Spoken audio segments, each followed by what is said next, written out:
एक नवविवाहित जोड़ा आज अचानक वोट डालने पहुंच गए।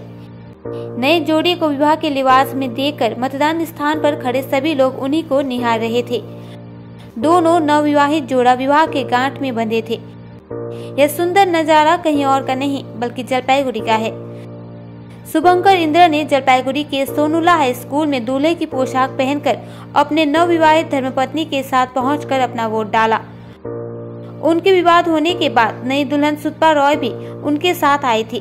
शुभंकर को वोट देने के बाद वे सेनपाड़ा चले गए, जहां नई दुल्हन सुतपा ने अपना वोट डाला। दोनों विवाह के बंधन में यहां पहुंच मतदान कर काफी खुश नजर आ रहे थे। उन्होंने कहा कि मतदान काफी अहम है और सभी को मतदान जरूर करना चाहिए। देखिए यह खास रिपोर्ट। সুতোপাড়ায় কারণ আমার এখনই বাসি বিয়ে শেষ হলো। তারপর এই যে ভোট দিতে এসেছি, আমার যে হাজবেন্ড আছে ওনার এখানে ভোট, আর আমার ভোট সেনপাড়াতে।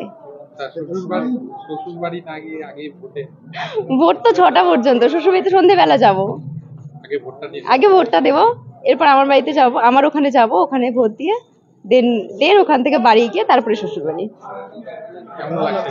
খুব ভালো। এই সাজে কি কোনোদিন ভেবেছিলেন যে বিয়ের সাজে? ডেফিনেটলি না, একদম না, কোনোদিন ভাবতেই পারিনি যে বাসি বিয়ের দিন এরকম বিয়ের সাজে আমি ভোট দেব। আপনার নাম? সুতোপাড়ায়। বিয়ের সাজে না, আমি জাস্ট আমার আজকে বাসি বিয়ে কমপ্লিট হলো, তো বাসি বিয়েটা করেই আমি সকাল থেকে ভাবছিলাম যে সকালে সময় পাইনি, বিয়ের অনেক কাজ ছিল, তো বাসি বিয়েটা সেরেই তাড়াতাড়ি আর কি ভোটটা দেওয়ার চেষ্টা করলাম, তো ভোটটা দেওয়া হয়ে গেল। বউকে নিয়ে? হ্যাঁ, বউকে নিয়ে। হ্যাঁ, আমার স্ত্রীর ভোট হচ্ছে সন্দীপান ব্যায়ামাগারের ওখানে, জলপাইগুড়ি। হ্যাঁ, এখন ওখানে যাবো ভোট দিতে। হ্যাঁ। কোনোদিন ভেবেছিলেন এই? না, কারণ আমার তো বিয়ের ডেটটা 3 মাস আগেই সিলেক্ট হয়েছিল, তো তারপরে যখন ইলেকশন কমিশন সিলেক্ট করলো যে জলপাইগুড়ির ভোট 19 তারিখ হবে, তো সেই দিন আমার বাসি বিয়ে পড়েছে আর কি, তো ওটা পরে সিলেক্ট হয়েছিল, কোনোদিন ভাবতে পারিনি।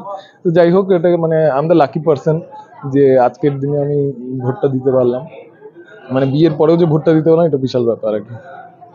আর ভোট দেওয়াটা আমার মনে করি যে ভোট দেওয়াটা উচিত, যে কোনো সিচুয়েশনে ভোটটা যেন মিস না হয়। কেমন লাগছে এখানে? খুব ভালো লাগছে। এখন কোথায় যাবেন? এখন ভোট দিয়ে যাবো, খাওয়া দাওয়া করবো, এখনো খাওয়া দাওয়া করিনি, গিয়ে খাওয়া দাওয়া করবো, তারপরে নতুন বউ নিয়ে বাড়ি যাবো। আপনার নাম কি বলুন? শুভঙ্কর ইন্দ্র।